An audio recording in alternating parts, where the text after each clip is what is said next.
자, 그 아까 이제 그 앞부분에 시와 경계적 사유에 대한 이야기를 설명을 드렸고요. 자, 이제 이번 시간에는 그 다음 부분에 있는 내용을 좀 설명을 드리도록 하겠습니다. 자, 앞부분에 시와 경계적 사유 설명을 드렸습니다. 자, 이제 이번 시간에는 그 뒤에 있는 내용을 설명을 좀 드릴 테니까 따라오시면 되겠습니다. 일단 화면 보시고 제가 음은 좀 소거를 좀 하겠습니다.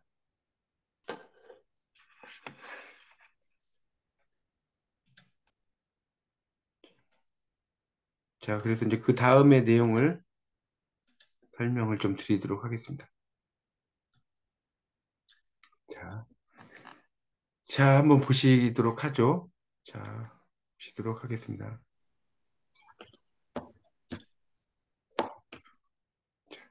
자, 보십시오.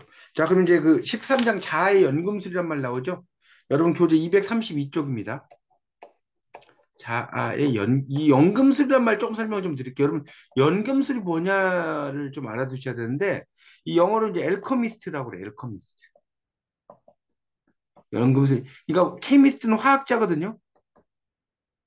화학자. AL, 올이에요, 올. 그러니까 모든 것들을 이제 막 이렇게 조합을 해가지고 뭐 금을 만드는 그런 사람을 연금술사라고 그래요. 이 연금술사라는 책도 엄청나게 인기가 많았죠. 연금술사라는 책도 이제 그런 하여튼 연금술입니다. 그래서 이제 이 제재로서의 자아가 나는데 연금술에서는 이제 또 중요한 게 뭐가 있냐면 이 데코롬이라는 거 이건 좀 미리 좀 쓴 다음에 설명드릴게요. 이 데코롬이라는 말이 나와요.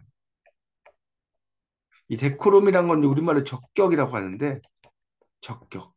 자, 문학의 장르, 등장인물과 행동,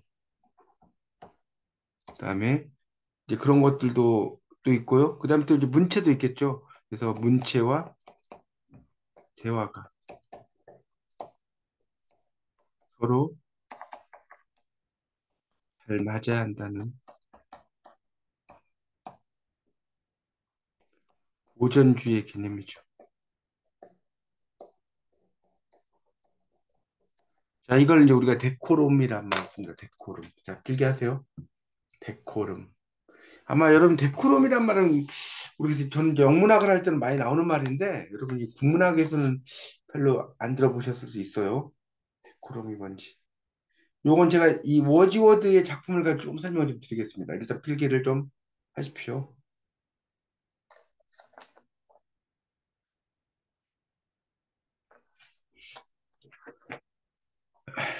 자, 지워도 될까요? 자, 우리 워지워드의 윌리엄 워지워드 있죠, 워지워드.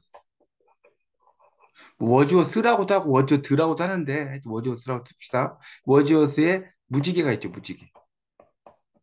거기에 보면 이제 어떻게 나오냐면, 자, 이건 영어로 쓸게요. My heart lifts up. My heart lifts up. 그다음 뭐라고 쓰냐면, When I behold a rainbow in the sky. 자, 이런 문장이 있다고 봅시다. 그러면 내 마음은 여기서 할 때는 마음이죠. 리버브는 뛴다는 뜻이에요. 뛴다. 내 마음이 뛴다. 언제? 내가 볼 때 하늘의 무지개를. 맞죠? 자, 여기서 중요한 behold는 see의 뜻이에요. see. 본다. 근데 왜 see를 쓰지 않았느냐? 요 behold라고 하는 것이 좀 더 낭낭한 목소리가 되기도 하고 이걸 이제 sonorous라고 하는데 낭낭하다는 그런 의미로도 이제 이걸 볼 수 있고요. 또 하나는 이 비홀드라고 하는 것 자체가 여기 나온 것처럼 데코롬이라는 거, 데코롬, 적격이라는 거. 그래서 My heart lifts up when I see a rainbow in the sky보다 My heart lifts up when I behold a rainbow in the sky라고 쓰는 것이 훨씬 더 맞다는 거예요.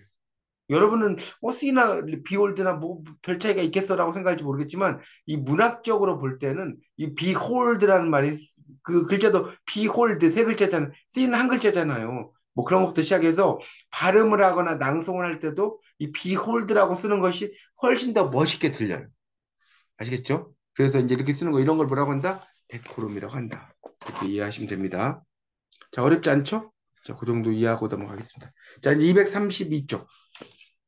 그래서 제재로서의 자, 호메로스, 호머죠. 오디세이에서 지배계급이 아닌 등장인물은 가정부 유클레이아와 대지를 치는 하인뿐이다. 이들은 자기 자신의 삶이나 감정이 없이 천한 대사와 행위로 묘사된다. 그에 비해 지배계급, 거기다 밑줄 치세요. 거기 네 번째 줄.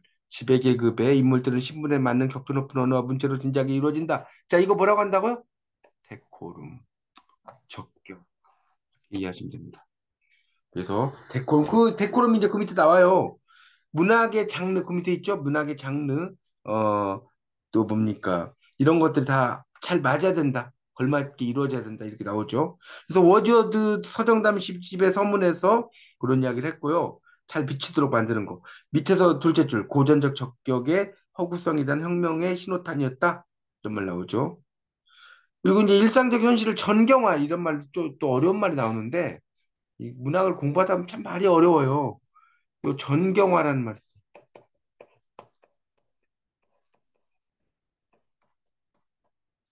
자, 전경화. 앞전자의 경자죠? 전경화. 전경화라고 이야기를 합니다. 이제 이걸 좀 유식한 말로는 포그라운딩이라고 그래요, 영어로. 포라는 게 앞에라는 뜻이거든요, 앞에. 그라운드라는 것은 물론 이제 땅이라는 뜻도 있지만, 배경을 만들다 이런 뜻도 있어요. 동사로 쓰이면. 전경화라는 것은 무대 앞에다가 배경 만들기? 뭐 이 정도로 해석할 수 있겠죠. 그걸 포그라운딩이라고 이야기합니다. 그래서 그런 일상적인 현실을 무대 앞에 등장시키고 사회적으로 낮은 신분의 문제성과 실존을 보다 핍진, 자, 여기 또 핍진이라면 어려운 말 나와요. 233쪽의 첫째 줄. 핍진이 뭐냐? 자, 쓰세요. 사실에 가까움. 자, 이걸 핍진이라고 그래요, 문학 용어로. 사실에 가깝다. 자기 묘사하는 작가군을 통해서 근대 리얼리즘의 초석이 이루어졌다는 거예요. 거기 이제 루벤스라는 십자가에 올려지는 그리스도라고 나오죠. 그 루벤스 해가지고 보이시죠? 이것도 보면 상당히 사실에 가깝게 그림을 잘 그렸죠. 여기 보시면 알겠지만. 그래서 그런 그 스타일 분리에서 스타일 혼합의 과정으로 설명하고 있다. 즉, 출생과 신분에 따라 엄격하게 분리되어 있던 문체의 장벽이 붕괴되어 서로 섞이게 되었다는 겁니다. 그렇죠? 그래서 이제 이 루벤스의 이 작품은 상당히 신화적이고 종교적으로 이상화된 제재. 자, 거기다 그 이 작품 자체가 신화적이고 종교적으로 이상하고 바로 밑에 나오죠? 루벤스의 십자가에 올려지는 그리스도는 신화적이고 종교적으로 이상화된 제재를 대상으로 하고 있다. 밑줄 치세요, 거기. 밑줄 치세요. 대상을 하고 있다는. 천상과 지상의 수직 구도를 예술을 통해서 연결하고 신을 중심으로 사물들을 방사형으로 배치하는 카톨리시즘의 이념. 원근법. 원근법이 뭔지 알죠? 이 원근법도 설명을 안 할 수가 없는데, 원근법이라는 것은요, 이런 거예요. 예를 들어서, 자, 이렇게 있어요, 이렇게. 여러분, 철로 있죠, 철로. 이렇게 한번 그림 그려보세요. 철로 있잖아요, 철로. 철로가 있으면, 여기 사람이 있고, 여기 철로가 이렇게 있을 거 아닙니까? 그러면, 요, 가까이 있는 것은 작게 그리는 거예요. 멀리 있는 것은 좀 이렇게 크게 그리겠죠. 점점점, 그러니까 이게 사람이 이렇게 있으면 가까이 있는 것은 크게 그리고 이제 멀리 있는 건 작게 그리겠죠. 이쪽에 또 다른 사람이 있다고 칩시다. 그러면 이게 원근법이에요. 뭔데 똑같이 그리면 이렇게 그리면 안 되잖아요. 절로를. 개념 이해 가죠? 그걸 뭐라고 한다? 원근법이라고 한다. 그런 것을 잘 묘사했다는 겁니다. 그래서 이제 원근법 밑에 나오죠? 어쩌고저쩌고 나와요. 세계를 통제한다. 그래서 이제 그 화가의 아틀리에, 거기 보면 쿠르베의 작품 뒤에 넘겨보세요. 화가 여기 보면 그림이 자세히 안 보이는데 그 화가가 있어요. 털 달린 막 이렇게 생긴 화가가 있을 거예요. 여기 화가예요, 화가. 그다음에 이렇게 옷을 이렇게 걸친 사람이 보여요, 여기? 이게 모델이에요, 모델. 잘 모르겠으면 써놓으세요. 이게 모델이고 그 앉아있죠, 수염 덥수룩하게. 그다음에 여기 뭐 흰색으로 뭔가 하나 있지 않나 이렇게? 이거 이게 동물입니다, 동물. 여기 좀 써놓으시면 이해가 쉬워요. 동물, 화가, 모델. 이런 걸 잘 그려놨죠. 그래서 이제 쿠르베의 그림인데 전형적인 수직 구도는 수평 구도로 바뀌고 묘사 대상들 역시 민중과 지식인 같은 평범한 인물들로 그려요. 매개 또한 예수 대신에 예술가를 선택해요. 그러니까 그전엔 신의 영역이었다가 사람의 영역으로 갔다는 겁니다. 그다음 맨 끝에서 탐독하고 있는 이가 보들레르다. 보들레르. 있죠? 그 오른쪽 끝에 보면 뭔가 탐독하는 사람 보이죠? 여기 끝에 그 그림 한번 봐보세요. 뭔 책 같은 거 읽는. 그래서 고전주의를 비판하며 우리의 일상을 고전으로 만드는 게 필요하다고 했다. 세속적 인간의 삶을 합복에 가지고 왔다는 거예요. 그 앞에는 예수였잖아요. 그런 걸 가져와서 상상력을 획득하게 만들었다. 뭐 이런 이야기입니다. 자, 그렇게 이해하시고 자, 또 보겠습니다.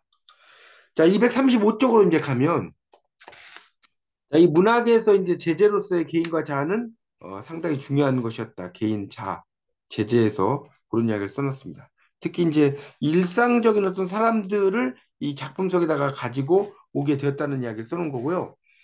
그래서 이제 고전주의에 대한 인식들이 이제 많이 등장을 하죠. 그래서 이제 그 밑에 보면 근대시 출발기에 시인들, 유사한 증상, 노자영의 망향, 서리 찬 들 위에는 갈대가 울고 얼어오는 달빛 달밤 위에는 누구를 부르는 저 기러기 소리 뭐 이런 거 쭉 나오죠. 또 꽃결에 이게 합주곡입니다. 한자 잘 모르시면 써놓으세요. 합주곡 한자 합주곡이에요. 중 아리따운 꽃들이 나를 부른다 그 눈초리와 입가에 오체 오 다섯 오자에 이 모양 채자예요. 아지랑이를 누르는 이루는 웃음을 불리고 뭐 이렇게 나오죠. 뭐 이렇게 이제 시를 막 쓰죠. 여기 보면 그래서 피상적인 감정들을 이제 쭉 이야기에다가 써놓은 거라는 거예요. 그리고 이제 자기를 바라보는 시선의 문제를 이렇게 시 속에다가 또 정리를 해놨다는 겁니다. 넘겨보세요. 236쪽. 236쪽. 그 인용문 바로 밑에 보면 보들레르의 사례에서 보듯이 드높은 관조. 관조는 제가 몇 번 이야기한 것 같은데 236쪽이 관조. 볼관자에 빛을 조자죠.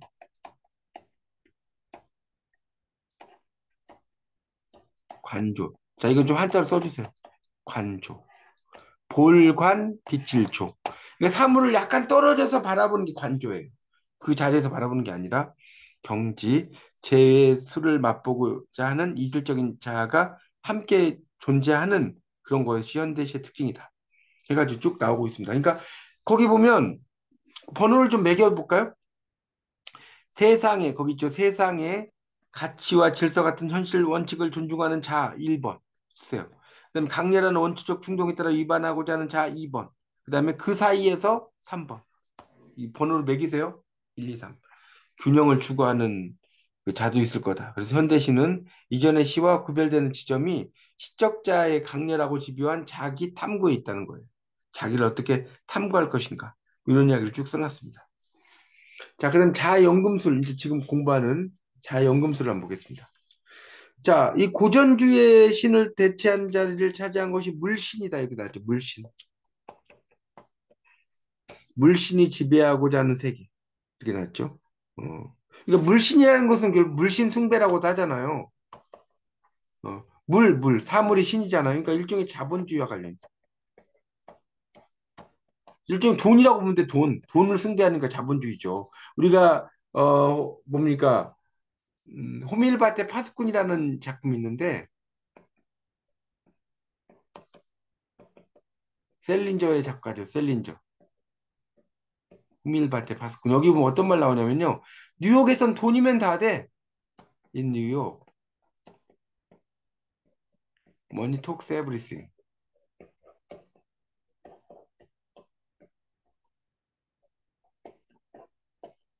이렇게 필기 한번 해보세요.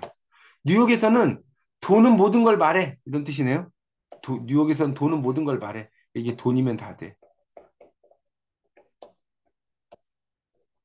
뜻이죠. 그렇죠?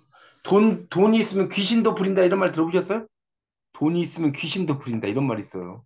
속담 중에. 안 되는 게 없다는 소리죠. 물질 맞는 길. 그래서 이제 거기서 자본주의가 나오는 거예요. 아시겠죠? 물신이잖아요. 물신. 사물이 신이란 말이에요.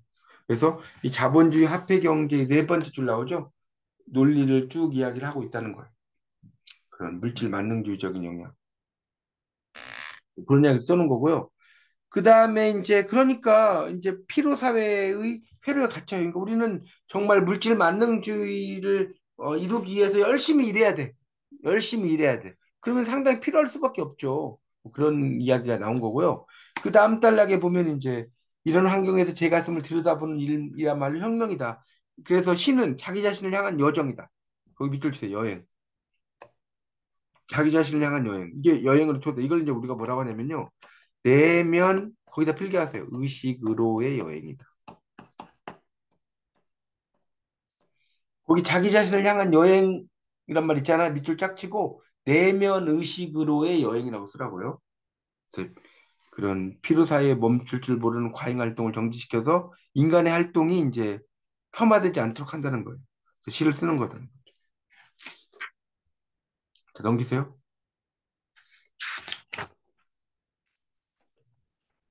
그래서 이제 인형이라는 시를 하나 또 이야기를 하고 있어요. 인형이라는 시가 거기 지금 238쪽에 보면 등장하고 있습니다. 보세요. 대여섯 살 때 한밤중에 부스스 깨어났다가 만물이 죽은 듯한 고요 속에서 다시 잠들면 악몽이 눌러왔다. 잠든 중에 자그마한 왼손에 큰 바위가 내려친 듯한 진동과 저림으로 불덩이처럼 뜨거웠다. 타는 듯한 왼손을 오른손이 주무르며 감싸쥐었는데 왼손은 커다란 실타래로 부풀어 오르고 수천 개의 바늘들이 찔러댔다. 엉클어진 실뭉치가 된 왼손은 어린 몸뚱이의 수십 배로 커졌고 불쑥 집채만한 여자아이 인형으로 변했다. 거대한 인형은 산발한 긴 머리를 풀어헤치고 동굴 같은 검은 눈알을 풀아리며 빨간 입술을 실룩거리고 꽃무늬 원피스에 흰 레이스 앞치마를 펄럭이면서 사방으로 빙글빙글 돌아가며 바늘들이 촘촘히 박힌 왼손을 내밀었다. 쿡쿡 찌르는 바늘을 뽑아달라고 집채만한 인형은 팔을 비틀어 보이며 보챘다. 무섬증에 어두운 터널 속으로 달아났는데 괴물 인형은 뒤쫓아왔다. 힘얼건 통로는 인형의 긴 머리칼과 치마의 그림자로 꽉 차고 흔들려서 쫓기는 다리는 허방을 뒤졌다. 되었을 때 아직도 가지 않는. 이게 이제 이 구봄의 인형이라는 시예요. 유년 시절의 꿈을 기록을 했다는 거죠. 우리가 이제 꿈속에서 이제 뭐 괴물이라든가 이런 꿈을 꾸잖아요. 이 중에 꿈을 꾸죠. 그런 걸 이야기하는 겁니다. 그러니까 분열된 자의 통증을 그러니까 괴물이 실제 괴물이 아니라 여기 나온 것처럼 분열된 자의 통증이라는 거.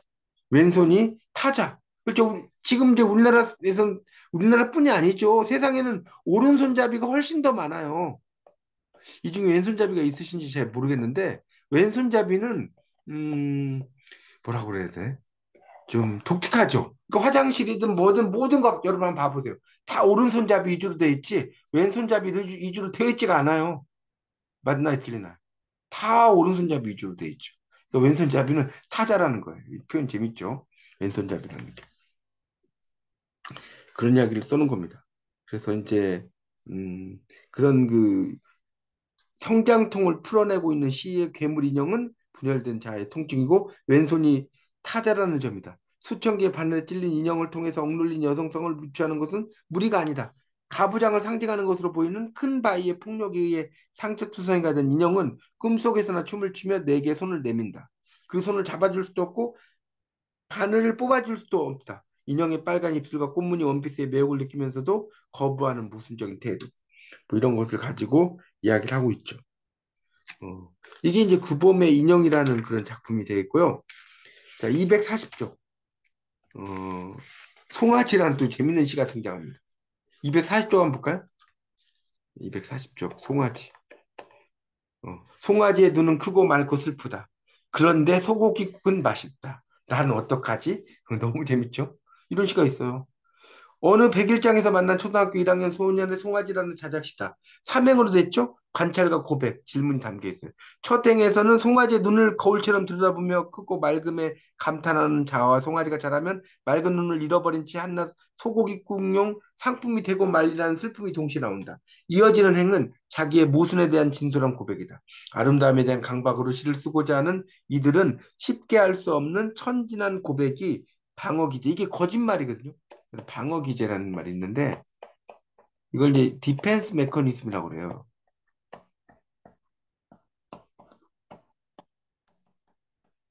이걸 거짓말을 학문적으로 쓰면 뭐냐? 방어 기제. 자, 그런 이야기를 쓰는 거죠. 그러면서 이제 쭉 이야기가 되는 거예요. 자, 241쪽. 세 번째 줄. 랭보는 시인을 견자라고 하는데 이 견자라는 결은 뭐냐면 견자란 말 좀 어려우면 이렇게 써보세요. 예지자. 뭔가를 미리 좀 이렇게 알아차리는 사람. 그런 걸 말합니다. 영어로는 이제 프로핏이라고 그래요. 프로핏. 영어로 써보세요. 견자를 프로핏이라고 합니다. 그래서 그 미지에 도달하는 견자의 출발점을 자신에 대해서 정확히 아는 거라고 했다는 거예요. 자신에 대한 탐구도 중요하다는 겁니다. 자, 그 다음에 이제 감각의 힘이라고 나왔죠, 그 밑에. 그래서 그 밑에 인용문 넘어가고요. 맨눈으로 보는 풍경보다 카메라 렌즈를 통한 풍경이 더 실감나죠? 어. 우리가 그 천변 풍경 같은 그 작품, 이건 뭐라고 하죠? 천변 풍경. 무슨 기법? 무슨 기법? 카메라 아이 기법 처음 들어봐요? 카메라의 눈으로 이렇게 쳐다본다는 거예요. 그런 기법이라고 합니다. 그래서 일상의 장면을 잘 이야기하고 있다는 겁니다. 자, 242쪽. 그래서 그 감각에 의지해서 두 번째 줄 대상의 세부를 지배적 인상으로 도들새김한다. 여러분 도들새김이란 말 좀 말이 어려운데 강조라고 써놓으세요. 강조. 이걸 다른 말로 도들새김이라고 합니다. 강조하는 데서 온다. 아무도 눈여겨 보이지 않는 변화를 알아채고 헤어스타일, 옷차림 혹은 장신구에 대해 관심을 표현하는 사람에게 호감이 생기듯이 세부를 보는 감각은 좋은 인상을 준다는 거예요. 그런 이야기를 써놓은 겁니다. 그런 내용들이 이제 있고 그 다음에 단락에서 세부를 보는 감각은 기억을 소환한다. 불러일으킨다는 거예요. 기억과 기록. 여기서 이제 중요한 게 마르스 그 프루스트의 잃어버린 시간을 찾아서에서는 밑에 있죠. 어, 세월이 흘러 중년이 된 소설 주인공은 어느 날 홍차에 적신 마들렌 과자를 한 입에 베어 물게 됐는데 이때 입안 가득 퍼지는 향기와 맛에 형용할 수 없는 행복을 느껴요. 그 맛의 실제를 찾아가기 위해 과거로 시간 여행을 떠나고 잊고 지냈던 성장기의 기억을 통해서 진정한 의미의 삶이 무엇인지 질문과 깨달음을 얻는 거죠. 그렇죠? 그래서 감각에 대한 집중이 중요하다. 여러분도 이런 생각이에요. 길 가다가 무슨 집이 보여? 길 가다가 짜장면 집이 보여.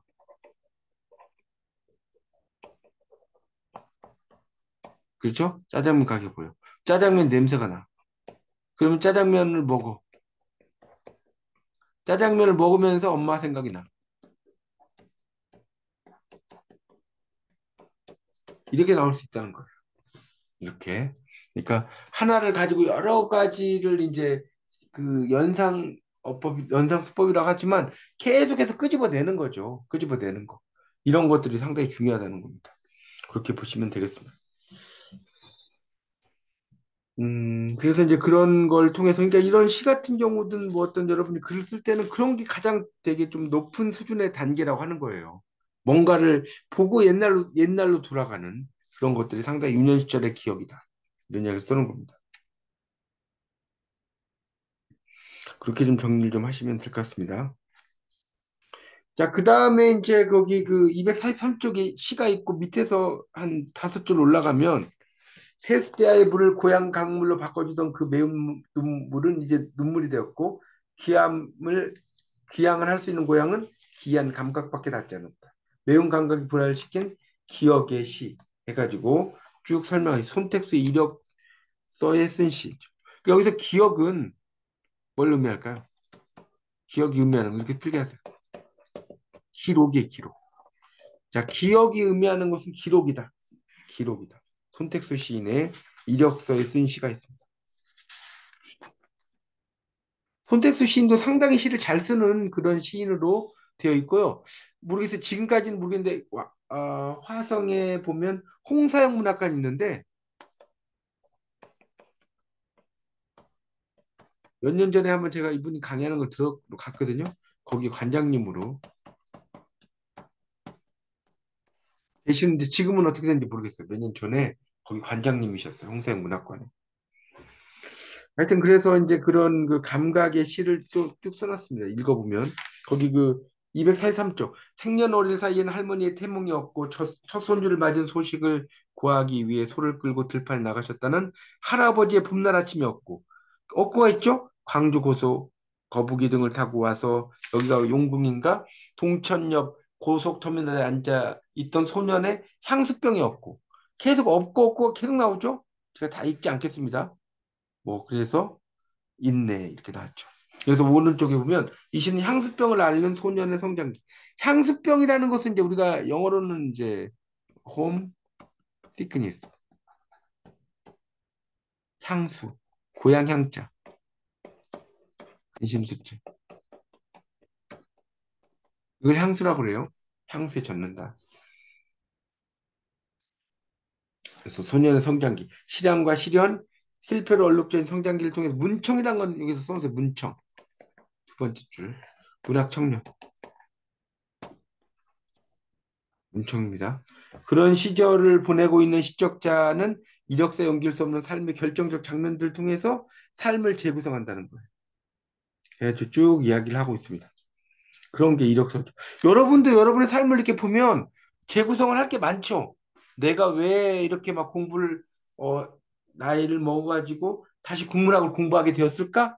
이런 것들도 다 이력서가 된단 말이에요. 그런 이야기를 쭉 써놓은 겁니다. 그런 자신의 어떤 비애라든가 이런 거. 자, 246쪽입니다. 246쪽. 이제 거기 보면 월든이 나오는데 월든은 헨리 데이비드 소로라는 그 유명한 사람인데 월든은 오두막집이에요. 오두막집이라고 써놓은 WALTEN. 오두막집으로 이제 집을 짓고 아주 그 뭡니까 그 상당히 검소하게 산 그 소로의 이야기죠. 그래서 월드는 원고를 8년에 걸쳐 7번이나 새로 썼다는 사실이다. 이렇게 나왔죠. 음. 그래서 이력서에 쓴 시 역시 모든 기억을 연대기적으로 나열한 게 아니라 전체적인 비의 정도를 거두는 사파는 에피소드죠. 이런 것들을 이제 잘 이야기를 하고 있다는 겁니다. 자, 그래서 이제 마지막 단락 여기하고 이제 오늘은 지금 13, 14, 15 이렇게 났는데 여기 일단 13장까지 하고 다음 주에 요 뒷부분을 좀 마무리를 하는 게 좋을 것 같아요. 이걸 한 번에 다 끝내긴 좀 내용이 좀 복잡하니까. 문학은 근본적으로 허구를 전제에 둔 발화다. 발화라는 것은 이야기를 한다는 소리예요. 발화 모르면 써놓으세요. 발화.